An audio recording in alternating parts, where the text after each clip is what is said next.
Tiens, ici la question n'était pas que devraient faire les banques centrales en cas de nouvelle crise, mais plutôt que pourraient-elles faire, voire même est-ce qu'elles pourraient faire quelque chose si seulement, pour combattre cette crise financière qui peut-être un jour reviendra, en tout cas une récession. Eh bien, dans sa dernière étude, la banque suisse UBS fait, on va dire, aller de la politique économique fiction.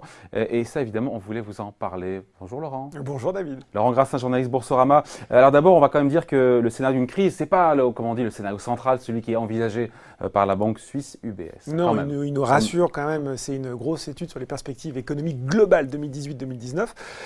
Tout le monde est en train de bosser en ce moment, hein, c'est la fin de l'année, sur les perspectives. Donc UBS a fait cette grosse étude de 200 pages qu'ils ont ventilée pays par pays et ils restent quand même, grosso modo, optimistes sur les perspectives de croissance de l'économie globale. Ils sont à 3,8 à peu près dans le consensus. Ils sont même des fois parfois plus optimistes sur certaines zones, ici notamment le Japon, le Brésil ou encore l'Europe. Voilà. C'est plutôt... Alors, tout va bien. Voilà, pour nous tout va bien, donc tout va bien, c'est bon, etc. Pas de quoi s'inquiéter, mais en même temps, quand on les lit jusqu'au bout, et c'est ce qu'on a fait, notamment vous, ça fait un peu froid dans le dos quand même, parce que ce que nous explique UBS, c'est qu'en cas de nouvelle crise économique, financière, monétaire, whatever, les banques centrales manqueraient de munitions pour agir. Bon, alors encore une fois, ils expliquent qu'ils ne croient pas forcément, eux, à titre personnel, à la fin d'un cycle de business de vieillesse, comme ils le disent. Ils citent l'exemple de l'Australie qui en a sa 26e année de progression.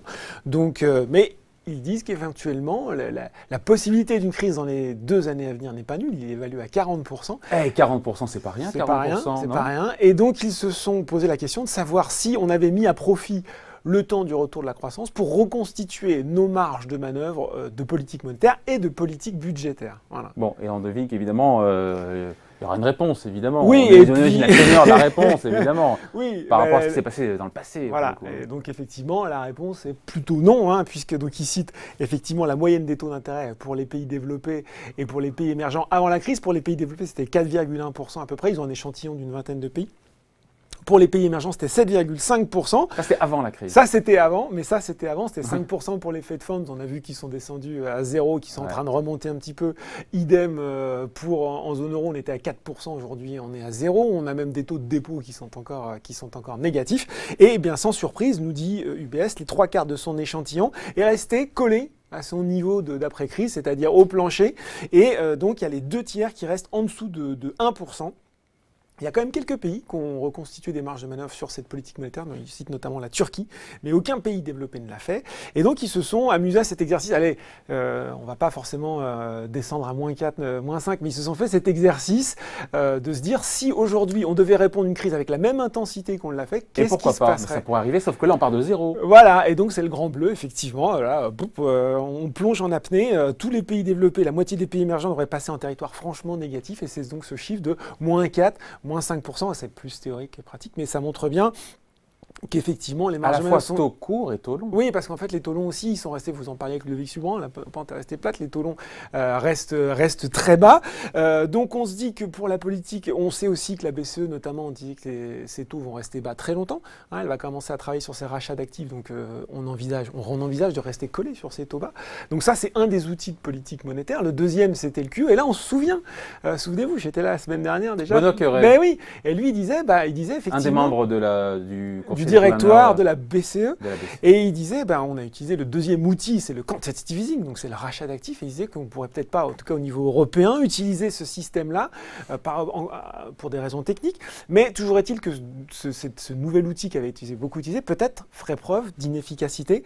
Donc, au niveau politique monétaire, on se retrouverait assez coincé. Donc quand on vous écoute et quand on écoute UBS, évidemment, les banques centrales ont à peu près a priori tiré quasiment toutes leurs cartouches. Du point de vue budgétaire, est-ce qu'au moins la période de reprise a permis de reconstituer comme ça des marges de manœuvre pour se dire que s'il n'y a plus de munitions sur la politique monétaire, il y en a un peu plus sur la politique budgétaire? Là aussi, la réponse dans la question. est presque dans la question. Hein, c'est vrai, en une décennie, donc la dette publique des pays avancés a bondi de passer de 72% à 105%. Donc au niveau dette, on est au taquet. Il y a quand même beaucoup de pays qui en temps de paix, c'est historique. C'est historique. Je peux vous citer quand même des exemples. L'Espagne qui était à 42,3 en 2005, qui sont à 99,4. C'était le bon élève à l'époque. Voilà, en 2016, le Royaume-Uni. on n'y pense pas forcément, mais qui était à 40,1%, qui est à 40,1% en 2005, 89,3% en 2016. Donc là aussi, au niveau dette, on est bloqué. Les déficits, ça va un petit peu mieux, il y a quand même eu un travail, mais parce qu'on était un petit peu obligé, il faut le dire, de façon à ne pas entretenir une mécanique de dette comme ça qui s'auto-alimente. Donc il y a eu des efforts, c'est pas suffisant, hein, vous en parliez, la Commission européenne a encore une fois tiré les oreilles de la France pour dire qu'elle pourrait faire mieux. Voilà, c'est... Mais ce qu'on voulait dire, c'est que ça reste théorique, mais quand même, en cas de prochain gros pet, encore une fois, si il devait y avoir une réponse monétaire de la part des banques centrales, comme on part d'un niveau qui est quasiment le niveau zéro, si la réponse monétaire était identique à celle du passé, rien ne le dit, mais ça nous emmènerait en territoire très très négatif. Et encore une fois, ce n'est pas nous qui sortons ce chiffre, c'est UBS qui parle de taux d'intérêt à moins 5%. Leur conclusion, c'est de dire il n'y a plus beaucoup de médicaments dans la trousse à pharmacie pour lutter contre le mal, même pour une crise moyenne. Après, si on reprend les propos de Benoît Cœuré qui disait, il y a quelque chose d'intéressant quand même, il disait on ne pourra pas y répondre de la même façon. Vous aviez Ludovic Subran aussi sur le plateau qui disait peut-être en fait on regarde dans le rétroviseur et peut-être que la situation entre-temps a changé, il y a eu un assainissement du secteur financier, peut-être que nouvelle crise, aussi nouveaux outils, hein, je reviens peut-être pour vous expliquer quel nouveau remède on pourra trouver. On va encore inventer des choses en matière monétaire. Merci Laurent Grassin, merci beaucoup, bonne journée, bye.